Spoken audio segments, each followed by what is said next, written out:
Seguimos entonces formalmente con el libro 2, estamos en el capítulo 6 de la Ética Nicomaquea. Eh, la pregunta que había hecho, ¿quién era Joaquín? Sí. Ah, bien. Está muy bien, es muy interesante.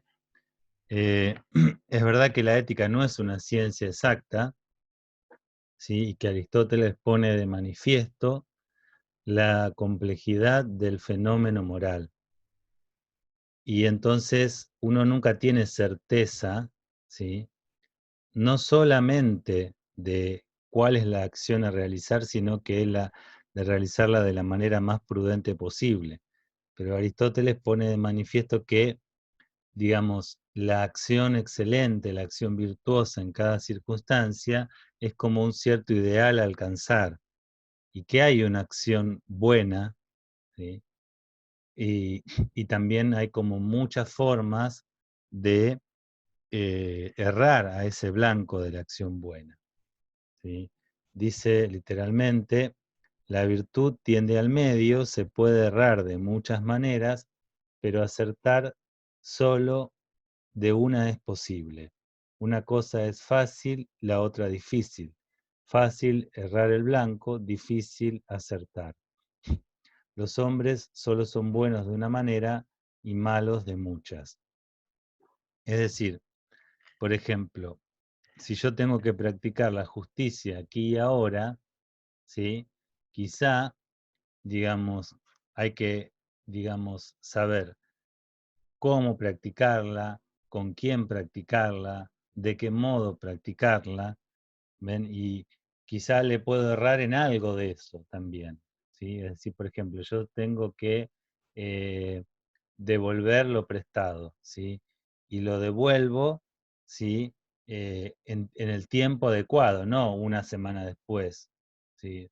Es decir, devuelvo el libro, pero cuando tengo que devolverlo, ¿sí? Si lo devuelvo una semana después, aun cuando lo haga con ganas y alegrándome de ser justo, si lo devuelvo una semana después ya no di justamente en ese blanco que es el medio propio de la virtud, ¿sí? Y igualmente acá también hay que eh, tener en cuenta también no solamente las circunstancias, sino uno. ¿En qué sentido?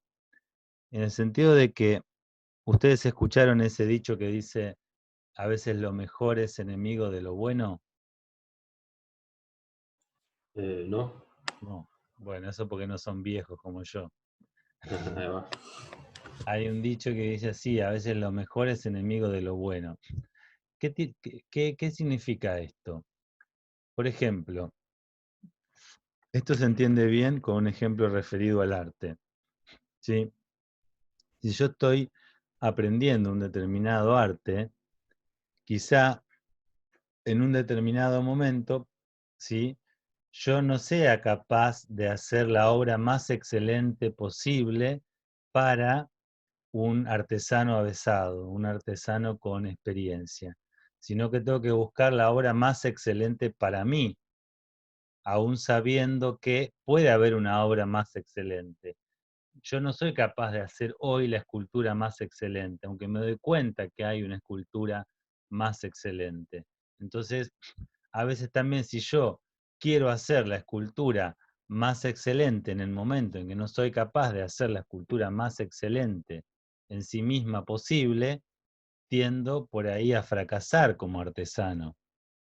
¿Por qué? Bueno, porque me estoy de alguna manera proponiendo una vara que aún no es posible para mí, ¿sí? Entonces eso puede ser perjudicial. ¿Por qué? Porque yo puedo llegar a decir, bueno, entonces eh, no es esto no es para mí, ¿sí? Vieron, a veces decir, entonces si yo quizá eh, me pongo una vara que es demasiado alta para mí, teniendo en cuenta lo que yo soy capaz hoy, en lugar de promover mi crecimiento como artesano, puede frustrarlo eso, porque yo puedo llegar a pensar que eso no es para mí. Bueno, en el orden moral también, bueno, algo de eso puede haber. lo primero que yo tengo que distinguir es entre la acción buena y la acción mala, lo cual a grandes rasgos es fácil, ¿sí? Pero por ahí,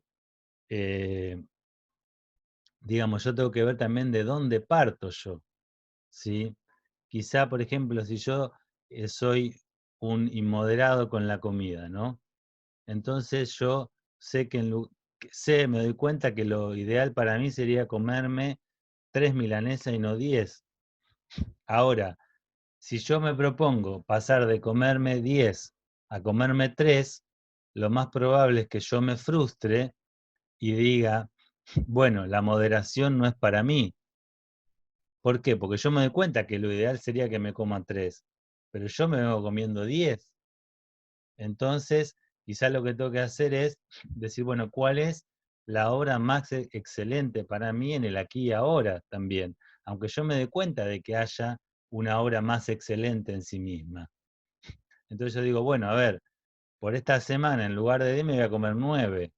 Y si logro comerme 9, me voy a motivar para comerme 8 y así, hasta llegar a lo que yo me doy cuenta que es lo más excelente en sí. ¿Se entiende? Sí, se entiende. Bien. Este capítulo 6 es central dentro de este libro, ¿sí? Eh, entonces acá nos queda claro que hay una única acción en cada circunstancia que sería la mejor, y también dentro de esa misma acción, por ejemplo, una acción justa, puedo alcanzar yo de manera más o menos adecuada el término medio, ¿sí? De acuerdo también a las circunstancias en que esa acción se realiza, al cómo, al modo, ¿sí? A la cantidad. ¿Sí? Por ejemplo, yo quiero ser liberal, una persona que auxilie a los necesitados. Bueno, pero Aristóteles va a decir, dar dinero está al alcance de cualquiera, pero dar la cantidad justa a la persona indicada y del modo adecuado, por ejemplo, que no hiera la dignidad del otro, eso no está al alcance de cualquiera. Eso solamente el virtuoso puede hacerlo. Bien.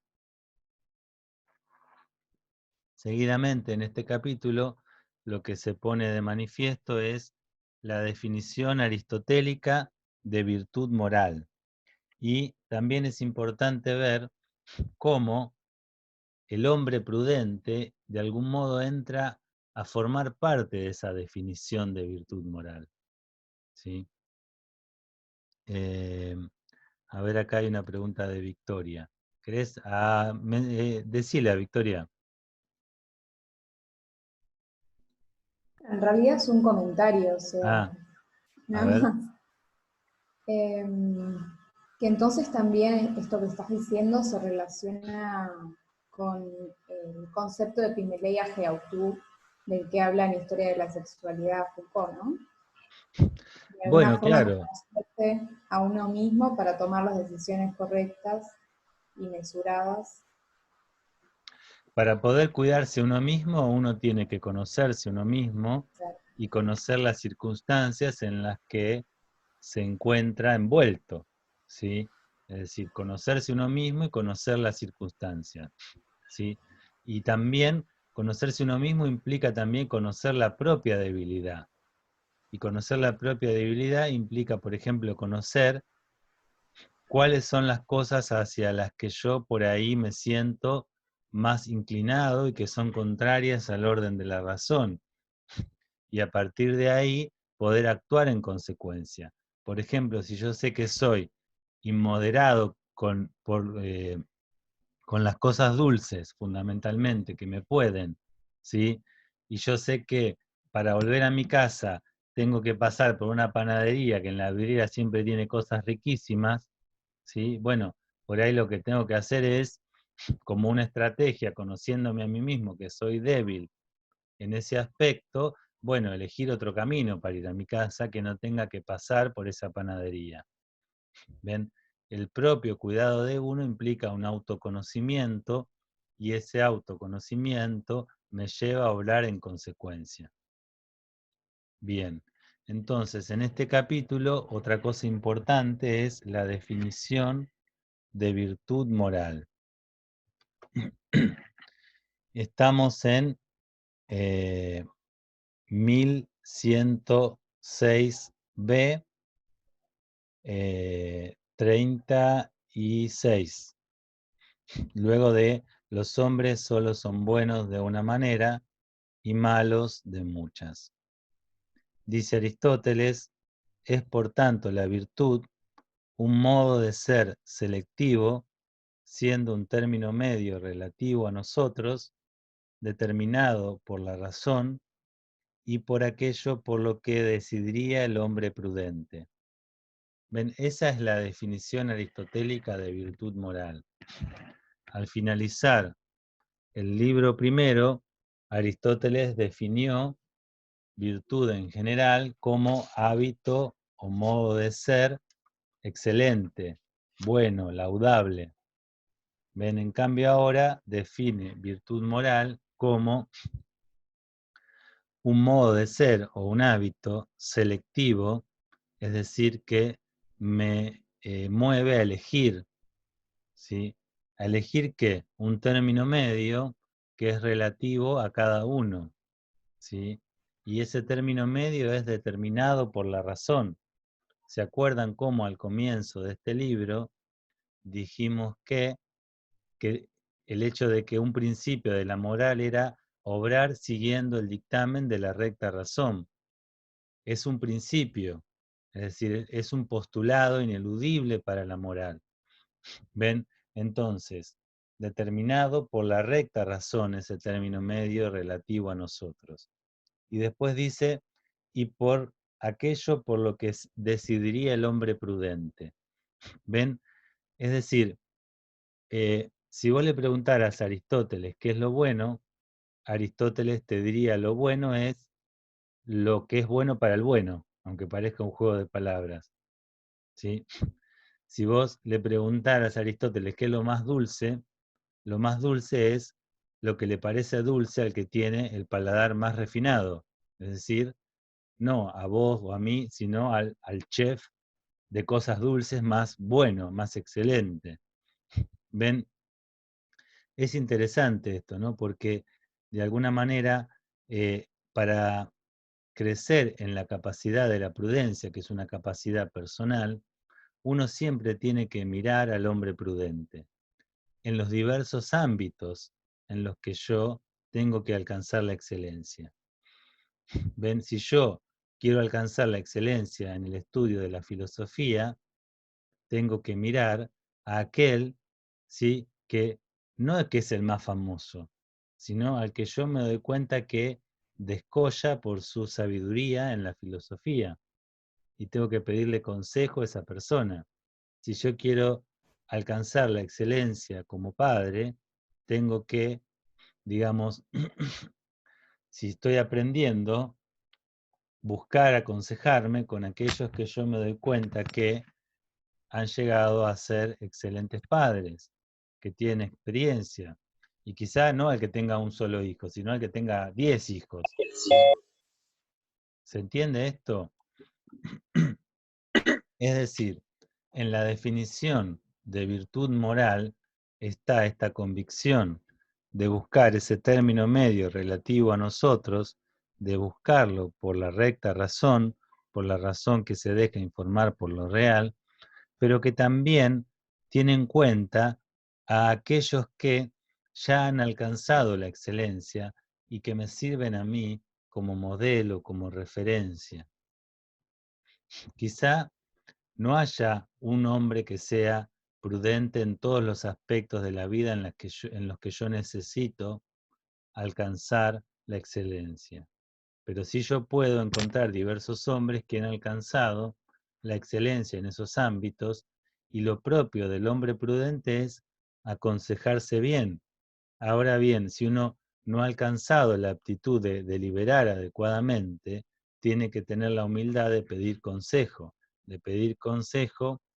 en aquellos que descollan, que han alcanzado la excelencia, ¿sí?, en aquello en lo que yo mismo quiero alcanzar la excelencia. ¿Alguna pregunta? Sí, ¿no se daría el caso entonces que en última instancia el criterio sobre quién ha alcanzado la excelencia moral recae sobre mi conciencia moral, sobre mi daimon, sobre mi intuición, como quieras llamarlo? Si, ¿Vos si al- querés afirmar que sí o que no? si al final y al cabo yo soy el que emplea, el que elige el criterio para determinar quién alcanzó la excelencia moral, podría prescindir tranquilamente de esos ejemplos, ¿no? No, en realidad no deberías prescindir, pero que vos te dejes aconsejar no implica que vos tengas que hacer responsable de tus decisiones morales a aquellos que te aconsejaron. Es decir, lo propio del hombre prudente es buscar consejo en aquello en lo cual necesita alcanzar la excelencia, pero eh, eso no implica que yo delegue la responsabilidad moral de mi decisión en aquel que me dio el consejo. La decisión prudente siempre es mía. El acto de la virtud se elige y se elige por sí mismo. Y siempre la responsabilidad es mía. Yo no puedo delegar la responsabilidad de mi acto en otro. Ahora bien, para desechar el consejo de alguien que ha alcanzado la excelencia en un determinado ámbito, yo tengo que tener una cierta razón de peso. ¿Se entiende? Sí, sí, por eso, sí, no, yo lo que no era referido a relegar la responsabilidad moral, sino más bien al hecho de que el criterio último, principal, recae en mí, al final y al cabo, ¿no? Pues soy yo el que estoy diciendo, Exacto, determinando quién ha alcanzado la excelencia moral en qué ámbito. exacto, exacto. Digamos, hay que evadirse de los dos extremos.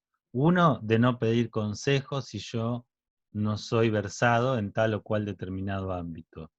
Pero otro, de hacer responsable de mis decisiones a aquellos que me dieron el consejo. ¿Por qué? No, Porque soy yo, en última instancia, un agente moral autónomo, libre. Bien. Otra cosa que se dice en este capítulo sexto, que es como el más importante dentro de este libro, es que eh, existen determinadas acciones y pasiones que son intrínsecamente malas, perversas, y respecto de ellas no cabe un término medio. Es decir, acá hay que tener en cuenta algo que ya he dicho otras veces. Para Aristóteles existen acciones buenas y malas en términos generales, intrínsecamente buenas e intrínsecamente malas, acciones y pasiones. La envidia es una pasión intrínsecamente mala, ¿sí? Entonces, lo primero que hay que distinguir es que existen acciones y pasiones buenas y malas, objetiva e intrínsecamente. Ahora bien, respecto de esas acciones y pasiones no cabe preguntarse por la oportunidad ni por el término medio. Lo malo nunca debe hacerse. No hay oportunidad para lo malo. Ahora bien, el contrapunto de eso es que lo bueno no siempre debe hacerse. No porque algo sea bueno, hay que hacerlo siempre, sino que tengo que discernir la oportunidad de lo bueno y después de discernir la oportunidad de lo bueno, tengo que ver también el modo en cómo llevarlo adelante. Sin embargo, Leo, no toda acción ni toda pasión admiten el término medio, pues hay algunas cuyo solo nombre implica la idea de perversidad. Y Aristóteles dice, la envidia, el adulterio, el robo, estas cosas se llaman así por ser malas en sí mismas, no por sus excesos ni por sus defectos. Por tanto, no es posible nunca acertar con ellas, sino que siempre se yerra. Ven, existen acciones y pasiones intrínsecamente malas en las cuales no cabe término medio alguno. El capítulo 7 habla de que los principios que rigen las acciones son universales, pero las acciones se refieren siempre a particulares. Es decir, uno tiene que ser justo siempre, pero ¿sí? Las acciones son siempre algo particular, y es la virtud de la prudencia la que me determina cómo aplicar. ¿Ven? La prudencia aplica un precepto universal a una situación particular. Y la prudencia es una virtud que está presente en todas las virtudes morales, porque siempre yo tengo que aplicar, ¿sí? Tengo que ser moderado, pero cómo ser moderado aquí y ahora me lo determina la prudencia.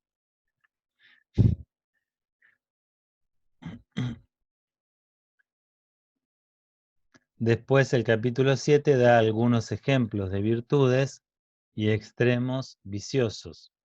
Por ejemplo, la moderación. En el dominio de los placeres y dolores, leo, el término medio es la moderación y el exceso la intemperancia. Acá también Aristóteles pone de manifiesto que hay determinadas virtudes para los cuales por ahí conocemos el exceso, pero por ejemplo no conocemos el defecto. ¿Por qué? Y bueno, porque la mayoría somos inclinados al exceso, ¿sí? Por ejemplo, en el caso de la pasión es evidente, ¿sí? Del placer es evidente. Dice, personas deficientes respecto de los placeres difícilmente existen. Por eso tales personas ni siquiera tienen nombre, pero llamémosla insensibles. ¿Ven? Existen los inmoderados y la mayoría de nosotros respecto del placer tendemos a ser inmoderados. Pero personas insensibles respecto de los placeres difícilmente existen. Entonces ven ese vicio, que sería el defecto, ni siquiera tiene nombre, dice. ¿Por qué? Porque no hay prácticamente. Entonces no hay un nombre, la cultura no dio un nombre a eso, ¿sí? Una persona insensible, rústica, que nada la conmueve. ¿Ven? Por ejemplo, también habla de la indignación. Dice al finalizar el capítulo, la indignación es el término medio entre la envidia y la malignidad, y estos sentimientos son sentimientos relativos al dolor o al placer que sentimos por lo que sucede a nuestros prójimos, pues el que se indigna se aflige por los que prosperan, ¿sí? Injustamente. Es decir, cuando alguien se hace rico de manera injusta, uno se indigna y lo hace de manera justa. Ese sentimiento es algo justo. Si yo no me indignara porque alguien es corrupto y se enriquece de manera injusta, yo mismo no sería justo. Ahora, si yo me afligiera por lo que prosperan merecidamente, entonces ya sería un envidioso, ¿sí? Ese se aflige por la prosperidad no solo de los injustos, sino de los que prosperan justamente. Bien, el capítulo 8 habla de la vinculación entre los extremos y el medio. Sí, de cómo en algunos casos uno de los extremos se asemeja más al medio. Se proponen dos causas para su explicación, una referente a la cosa y otra referida a nosotros. Para el ejemplo en relación con referente a la cosa, ¿ven? Nosotros decimos que la valentía es el término medio entre la temeridad y la cobardía, ¿sí? Pero, ¿qué pasa? Ese medio no está en un medio aritmético, sino que la valentía se parece más a la temeridad que a la cobardía, ¿sí? El hombre valiente se asemeja más al temerario, que es aquel que arriesga la vida, por ejemplo, no por algo justo, sino por cualquier cosa, ¿sí? Pero en cambio el cobarde, ¿sí? Es un tipo pusilánime, un tipo que huye a afrontar cualquier peligro. En cambio el valiente se parece un poquito más, ¿sí? Al temerario que al cobarde. ¿Por qué? Y bueno, porque el valiente afronta el peligro, pero afronta el peligro por algo digno, por ejemplo, salvaguardar a la patria, salvaguardar a su familia, salvaguardar su religión, ¿ven? Por las cosas importantes. En cambio, el temerario arriesga su vida por una apuesta en un club con unos amigos, ¿se entiende? Dice, te apuesto a que soy capaz de hacer tal cosa y poder poner en riesgo su vida por algo que no vale la pena ponerlo. Pero ven, la valentía se asemeja más a la temeridad que a la cobardía. Y relativo a nosotros se ve más con el placer. ¿Por qué? Porque todos, digamos, la moderación se parece más a la insensibilidad que al desenfreno. ¿Por qué? Porque como la mayoría son desenfrenados, ¿sí? Y nosotros tendemos naturalmente al desenfreno respecto de los placeres sensibles, el moderado se parece más a un insensible, ¿sí? Que, digamos, se parece, ¿por qué? Porque nosotros somos naturalmente más tendientes al desenfreno con los placeres. Entonces, ven, el moderado se asemeja más a alguien que parece insensible, ¿sí? Si alguien dice, bueno, salimos a tomar, y dice, salimos a festejar, y entonces todos toman cerveza, y uno dice, no, yo hoy no tomo porque voy a manejar, y entonces todavía no seas boludo, ¿no? ¿Cómo no vas a tomar? ¿Ven? Parece un insensible, ¿cómo? ¿Sí? En cambio, entonces, por ser relativo a nosotros, porque somos más propensos al desenfreno, ¿sí? Entonces el término medio en ocasiones se asemeja a uno de los extremos. A veces por la realidad misma y a veces por cómo somos nosotros. Eso está en 1109a. Leo una parte. La otra surge de nosotros mismos, pues aquello que, en cierto modo, estamos más inclinados por naturaleza parece más contrario al medio. Así, somos atraídos naturalmente más hacia los placeres y por eso, con más facilidad, nos dejamos llevar por el desenfreno que por la austeridad. Es por eso, por lo que llamamos más contrarias a las disposiciones a las que cedemos más fácilmente, y por lo que el desenfreno, que es exceso, es más contrario a la moderación. El capítulo 9, que es el último capítulo de este libro, en primer lugar pone de manifiesto que ser bueno es algo difícil. ¿Ven? Lo que está como queriendo decirnos Aristóteles es que si nosotros buscamos alcanzar la excelencia moral, tenemos que prepararnos para una tarea que no es sencilla. El bien moral es un bien arduo, que exige sacrificio. Uno no puede ser moralmente excelente de la noche a la mañana y sin sacrificio. Pero si somos capaces de sacrificarnos por bienes que son menos jerárquicamente menos excelente, por ejemplo el honor o el reconocimiento público, ¿sí? Por ejemplo un futbolista no tiene miedo, si quiere ser un futbolista profesional o reconocido, de cuidarse en las comidas, dormir las horas que tiene que dormir, entrenar las horas que tiene que entrenar, sacrificarse, ¿sí? El alcanzar la excelencia en un deporte es un bien arduo. Bueno, cuanto más la excelencia moral. ¿Ven? Entonces Aristóteles, de alguna manera, nos hace dar cuenta de que todos aquellos bienes que valen la pena, que no digamos que no están tan a la mano, ¿sí? Son bienes arduos, pero que cuesta conseguirlos, pero que una vez que uno los consigue, siente que de alguna manera ha alcanzado la verdadera estatura humana. Ven, después dice Aristóteles, es preciso distinguir, ¿sí? Aristóteles, algo que ya dije, ¿no? Aristóteles dice ahí en el libro 9, debemos tomar el mal menor. Esto es lo que yo ya dije, ¿no? Dije, quizá no sea posible para nosotros hacer hoy lo mejor, ¿sí?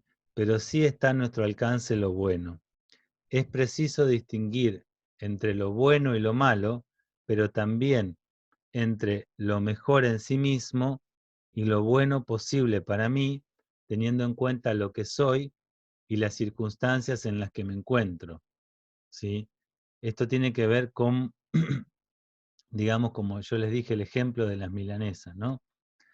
Quizá lo mejor para una persona de mi edad, ¿sí? Y de acuerdo a las actividades que yo llevo, sea comer 2 milanesas, pero yo me vengo comiendo 10. Entonces, no puedo pasar de comerme 10 a comerme 2 por un acto voluntario de decisión. Entonces, tengo que tomar ese mal menor. Y ese mal menor es decir, bueno, por esta semana voy a procurar comerme 8, a partir de la semana que viene 6, a partir de la semana que viene 4, así hasta llegar a las 2 que yo reconozco que prudentemente debería comerme. Tengo que pasar de lo mejor en sí mismo a lo mejor que es posible para mí, ¿sí? Tomar ese mal menor implica eso, ¿sí? Buscar, ¿por qué? Porque si yo me propusiera alcanzar la obra más excelente en sí misma, aquí y ahora, sin estar preparado para ello, lo más probable es que me desanime respecto de la excelencia moral y diga, bueno, esto no es para mí. Bien, en este último capítulo también Aristóteles dice como una suerte de regla práctica para alcanzar el término medio. ¿Ven? Y da el ejemplo de una viga torcida. Uno tiene, como decía Victoria, que conocerse a sí mismo y reconocer aquellos aspectos en los que tiene que crecer moralmente, ¿sí? Entonces, lo que hay que hacer para alcanzar ese término medio, Aristóteles da el ejemplo de los constructores que tienen que enderezar una viga, ¿sí? Supóngase que hay una viga que está torcida para este lado y yo tengo que llevarla a enderezarla, que alcance la rectitud. Lo que tengo que hacer no es llevarla a la rectitud, sino tironearla un poco, ¿sí? Para el otro lado. ¿Para qué? Para que una vez un poco que la suelte, que alcance esa rectitud y ese medio. ¿Ven? Entonces, ¿qué es lo que va a decir Aristóteles? ¿Sí? Que yo tengo que conocer cuáles son aquellas cosas hacia las cuales me siento inclinado y que no son moralmente buenas, y poco a poco ir procurando inclinarme, ¿sí?, hacia el otro extremo para poder alcanzar el medio. Es decir, ¿vieron cuando se dice que si uno quiere, digamos, sacarse un 7, tiene que estudiar para un 10? Bueno, es decir, yo lo que tengo que hacer es procurar, ¿sí?, digamos, tironear de mí mismo en aquellas cosas en las que yo discierno que aún tengo que crecer moralmente, no hacia lo que me parecería que es lo mejor, sino hacia un poquito más. ¿Por qué? Y bueno, porque Aristóteles te va a decir, aquellas cosas en las que te aprieta el zapato, de alguna manera, vos no sos capaz de juzgarlas adecuadamente. ¿Por qué? Porque tu juicio está obnubilado por tu pasión contraria. Entonces, si querés alcanzar lo que sería objetivamente bueno, dale a lo que a vos te parece que es bueno un poquito más, ¿sí? ¿Se entiende la clave? Como para poder alcanzar lo que es realmente bueno en sí.